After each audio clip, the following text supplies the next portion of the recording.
demonstration on how to draw a handle on a cylinder, a right view, a left view, and a forward-facing view. So, first of all, we're just going to draw a cylinder.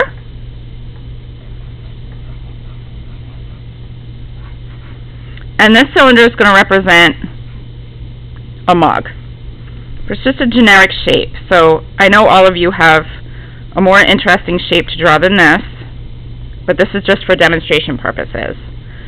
Now your handle has 3 planes. It has the top plane, which faces the negative space, which is this side, okay, that top edge. It's got the side plane of the handle, and it's got the inside plane. That's the plane that faces the piece of pottery, okay? So I'm going to draw a right handle view.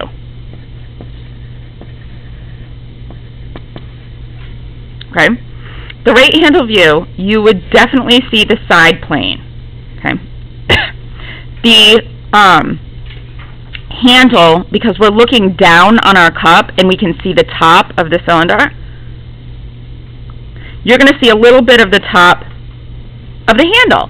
Now, if you were sitting real low, you probably wouldn't see the top. But because we're all looking down on our mug, we can all see the top of the handle. So, here we go. I'm going to start by just drawing one plane, which is the side plane.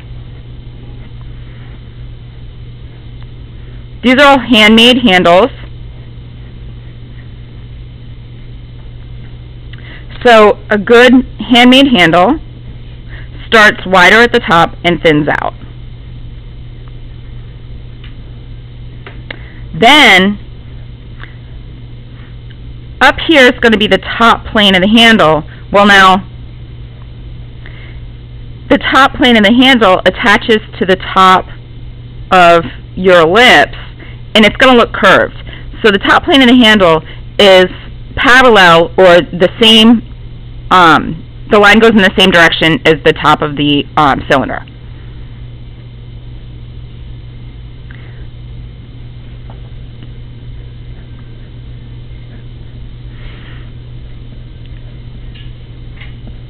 Then, for this shape right here, and I'm just going to color it in on the screen, you can use a series of straight angles. The thing is, it's going to be particular to your point of view. So there is no like measurement really. You just have to learn to identify the shape and draw that shape to the best of your ability. Then at some point, you can see, just like a ribbon, the inside of the handle. That's a separate plane. So you have the side plane, the inside plane, and the outside plane. Okay? So that's the right view.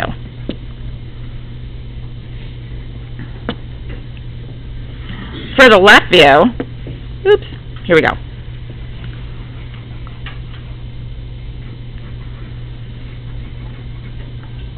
And I would like to draw this more from the point of view that you're going to see. So, Jill, could you grab that and bring, like, sort of hold it on your lap right there? And turn the handle, please, so it's facing the computer. Perfect. Just like that. Perfect. Thank you so much. Okay, this is going to be drawn in the perspective that you'll see it, because you're all looking slightly down on your mug. Here's my simple cylinder, and now I'm going to draw this side. Okay. Again, here is the top line of my cylinder. Here is where the handle's connected. This is an organic shape.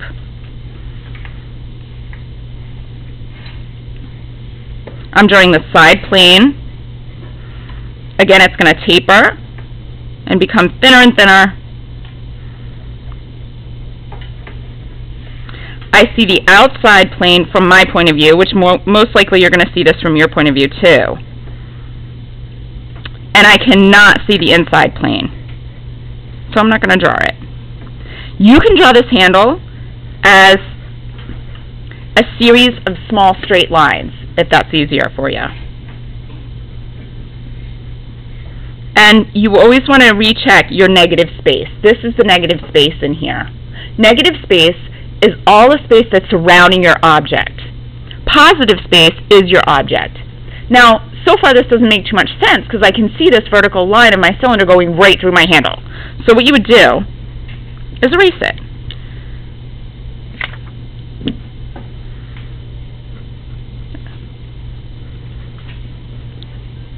Just like that.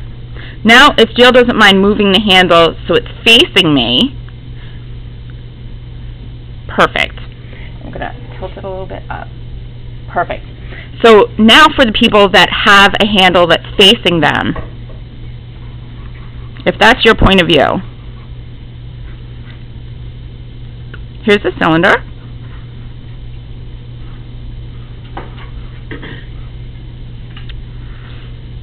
Again, the top of my handle is parallel with, a curve, but parallel with the ellipse. Here's something. I want to make sure that everyone knows that I'm not going to be looking at your pottery when I grade this. I'm going to be looking for a believable three-dimensional form, a cup, a mug, a bowl, on a flat plane. So the way that we're going to do that is with shape and with shading. So as long as your drawing is in correct perspective, some of the proportions can be slightly off.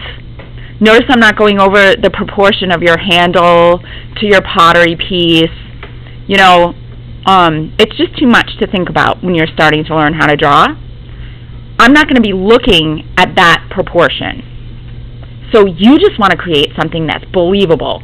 It's really, really cool to be able to draw or create that illusion of three-dimensional form on a flat page. A little history for you. Craft, if you've heard of the term craft, as in, a type of art is a craft.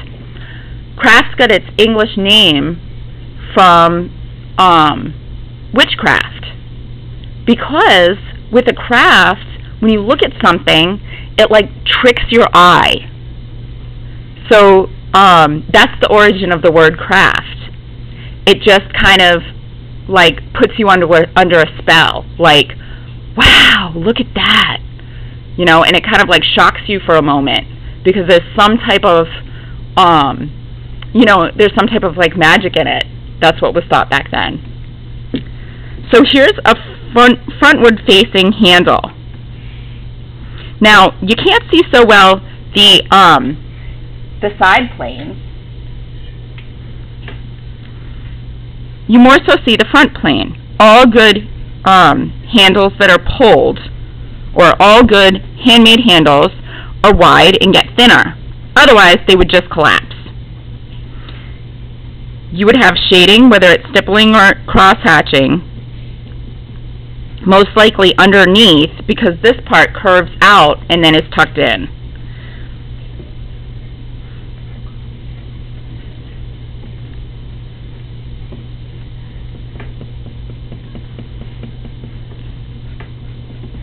Okay.